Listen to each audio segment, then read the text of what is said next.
नमस्कार सांग माने मु आसी जाइए आपण मानक पाखकु देश विदेशर मुख्य खबर गुड़ी को नहीं आसतु देखा आज प्रथम खबर। बैंक सेवा नारे ठकई कियोस्क बैंकिंग रे ठकी नेले 2,20,000 टंका। गरीब लोकों को बैंक सेवा जगाई देवा नारे ठकई करा जाउची। विभिन्न आड़ देखई थम नहीं गरीब लोकों को खातारू टंका उठा जाउची। बालिकुदा थाना अधीनस्थ ब्राह्मणडीहा ग्राम रे गोपाल स्वाई क्षेत्र में एभली एक घटना देखा मिली।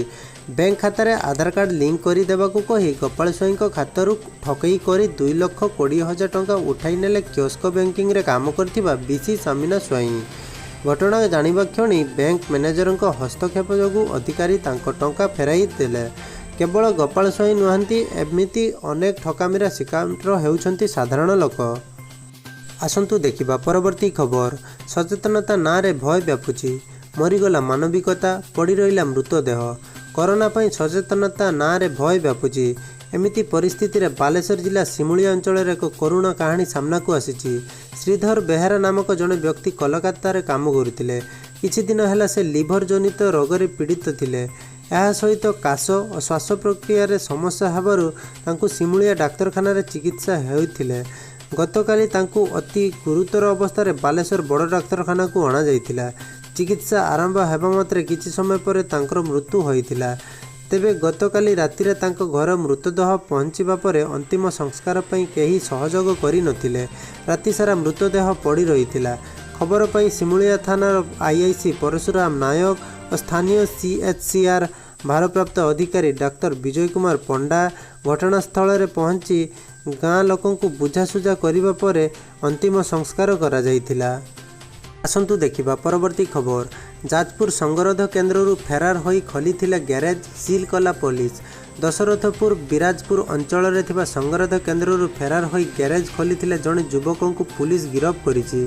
सूचनारू जनापड़ी जे संपृक्त युवक जनक कोरोना संक्रमित दशरथपुर ब्लॉक बिराजपुर अंचल बासिंदा और से सेठारे संगरोध केन्द्र में रही। मात्र संगरोध केन्द्र छाड़ी से पलाइथिले और निजर गैरेज खोलिथिले।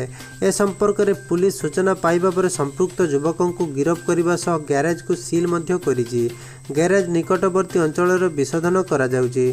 सूचनायोग्य जे जाजपुर कोरोना संक्रमित संख्या 52 रे पहुंची। समग्र जिला को रेड जोन रे रखा जाइछि। यह सत्ते किछि अमानिया जोगु जिलार संक्रमण बढ़िबार लागिछि। आसंतु देखिबा परवर्ती खबर। लॉकडाउन 3.0 रे होई पारिबो बाहागर। केंद्र सरकार एही खास नियम करिसेंती। गृह मंत्रालय द्वारा शुक्रवार जारी करा जाइथिबा नुआ गाइडलाइन अनुसार लॉकडाउन समय रे बाहागर पई अनुमति देइछंती। जदि कहार बाहागर हेउछि 50 रु अधिक लोक एही समारोह रे रही पारिबे नाही। नुआ गाइडलाइन रे स्पष्ट भावे कहा जाइछि बर पक्ष और कन्या पक्ष दुहे पक्षरु मिसाई 50 रु अधिक लोक हेबो नाही बोली नियम रे उल्लेख करा जाइछि। एथर देखिबा पाणीपाग। दक्षिण अंडमान सागर और दक्षिण पूर्व बंगोपसागर में सृष्टि होइतिबा लघुचाप वलय समुद्र पतन ठारू ट्रोपोस्फियर मध्यभाग पर्यंत रही। एपरिक आसंता 7 तारिख मध्य एही लघुचाप दक्षिण पूर्व बंगोपसागर एवं तार पार्श्ववर्ती होई वाल मॉडल हेबार संभावना रही।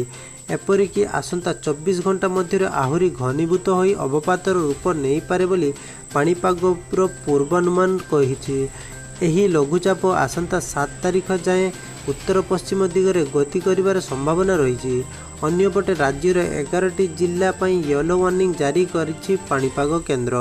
राज्यर 11टी जिलार गोटे 2टी स्थान रे आसंता 24 घंटा मध्य हालुकारू मध्यम धरणर वर्षा किंबा वज्रपात हेबार संभावना रहिथिबार पूर्वानुमान करिछि आंचलिक पाणीपाग केन्द्र। राज्यर 11टी जिला को येलो वार्निंग जारी करा जायछि। केन्दुझर, मयूरभंज, भद्रक, बालेश्वर, कटक, पुरी, रायगड़ा, गजपति, कंधमाल, कलाहांडी, केन्द्रापड़ा जिले में गोटे किंबा 2टी स्थान रे वज्रपात हेबार संभावना मध्य रही।